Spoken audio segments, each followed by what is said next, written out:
ప్రియమైన వారలారా, యేసు నామమున మీకు నా ప్రేమపూర్వక శుభాకాంక్షలు. ఎలా ఉన్నారు? బాగున్నారా? బాగానే ఉన్నాము. ఈ స్థలములన్నీ చాలా వ్యత్యాసముగా ఉన్నవని చూస్తున్నారా? ఇది మన దేవుని గూడారము యొక్క ప్రాంగణంలో ఉన్న గాడ్సీన్, దేవుని సత్రము. నేను చెప్పాను కదా, దాని రిసెప్షన్ ప్రాంతము. మొట్టమొదట మీరు ప్రవేశించిన వెంటనే కూర్చునే ప్రాంతము. అక్కడి నుండి మీతో మాట్లాడుచున్నాను. మీరు వచ్చినప్పుడు తప్పకుండా ఈ దేవుని సత్రమును మీరు విజిట్ చేసి చూడాలి. సరేనా? సరే, ఇప్పుడు దేవుడు నాకు ఏ మాట ఉంచి ఉన్నారు అని అంటే, ఒక చక్కటి దేవుని వాక్యము ఒక దేవుని బిడ్డ నోట నుండి వచ్చుచున్నది. 119వ కీర్తన 49వ వచనము. నీ సేవకునికి దయచేయబడిన మాట జ్ఞాపకము చేసుకొనుము, దాని వలన నీవు నాకు నిరీక్షణ పుట్టించియున్నావు. దేవా, నీవు నా కొరకు ఒక కార్యమును జ్ఞాపకము చేసుకోవాలి. ఏమి కార్యము? మీరు నాకు నిరీక్షణ పుట్టించే వాక్యమును నీ దాసుని కొరకు జ్ఞాపకము చేసుకొనుము. దేవుడు తన వాక్యము ద్వారా మనతో మాట్లాడును, అంతే కదా. ఇప్పుడు వాక్ విత్ జీసస్లో ప్రతిదినము ఒక వాక్యము చెప్పబడుచున్నది. దాని ద్వారా దేవుడు మాట్లాడుచున్నారు. ఇవన్నీ వాగ్దానములుగా వచ్చినప్పుడు మనం చాలా విశ్వాసమును గట్టిగా పట్టుకుంటాము. దేవా, ఈ వాగ్దానం నా కొరకైనది, స్తోత్రములు చెబుతాము. దేవుడు వాటి ద్వారా మనలో నమ్మకం కలుగజేస్తున్నారు. నీకైనది ఈ వాగ్దానము, నీకు దీన్ని చేయుచున్నానని మనలో ఆ నమ్మకము కలిగి, ఇది నా వాగ్దానము అని చెబితే ఆ వాక్యమును ఉంచి ప్రార్థించాలి. మీరు నాలో నమ్మకము కలుగజేసిన వాక్యము మీ దాసుని కొరకు జ్ఞాపకము చేసుకొనుము అని మనం ప్రార్థించాలి. దేవుడు ఒక వాక్కును ఇచ్చితే, వాక్కునిచ్చినారు అని మనం ఊరికే ఉండకూడదు. ఆ వాగ్దానమును ఉంచి ప్రార్థన చెయ్యుట. నేను ఏ కార్యము కొరకైనా మొదట కనిపెట్టి ప్రార్థన చేసేదను. సేవా కార్యము అవసరము, ఒక కార్యము, దాని కొరకు కనిపెట్టి ప్రార్థించినప్పుడు దేవుడు దానికి వాగ్దానపు మాటను ఇచ్చెదరు, లేకపోతే చక్కగా నడిపించెదరు. ఒక వాక్యము ఊరకని కన్ను మూసుకుని తెరిచి చూడటం కాదు. ఇలా మాయమంత్రాలను బైబిల్ ద్వారా చెయ్యకూడదు. అలా కాదు. మీరు కనిపెట్టి ప్రార్థించినప్పుడు ఆత్మదేవుడు మీ మనసులో తేటగా ఆ వాక్యమును మీకు బయలుపరిచెదరు. దాన్ని మీరు బైబిల్ తిప్పి చూడొచ్చు, చదవవచ్చు.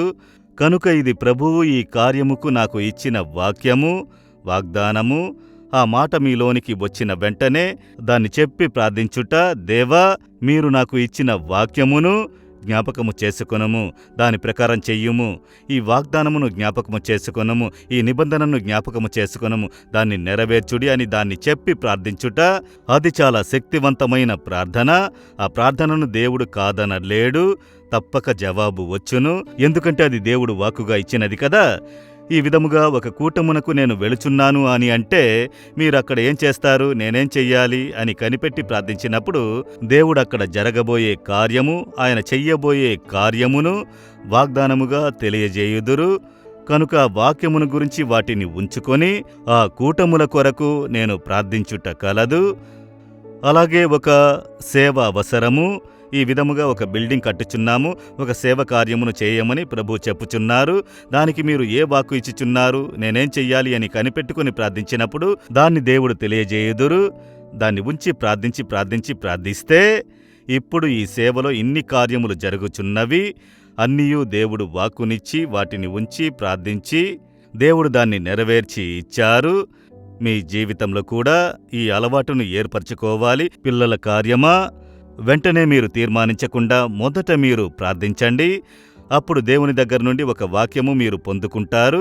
ప్రభు యొక్క వాగ్దానము, గైడెన్స్ వాక్యము ద్వారా పొందుకొని ఆ వాక్యమును ఉంచి మీరు ప్రార్థించగా అది అలాగే నెరవేరును. అదే దేవుడు మనకు చెప్పే ఒక విషయము.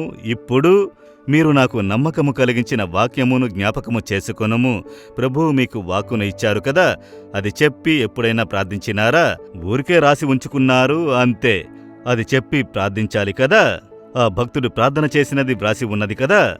ఇప్పుడు మీరు మీ కళ్ళను మూసుకొని ఒక్క నిమిషం ప్రార్థించండి. దేవా, మీరు నాకు నమ్మకము కలుగజేసిన వాక్యమును జ్ఞాపకము చేసుకొనుము, నా కొరకు దాన్ని జ్ఞాపకము చేసుకొనుము, దాన్ని నెరవేర్చుము.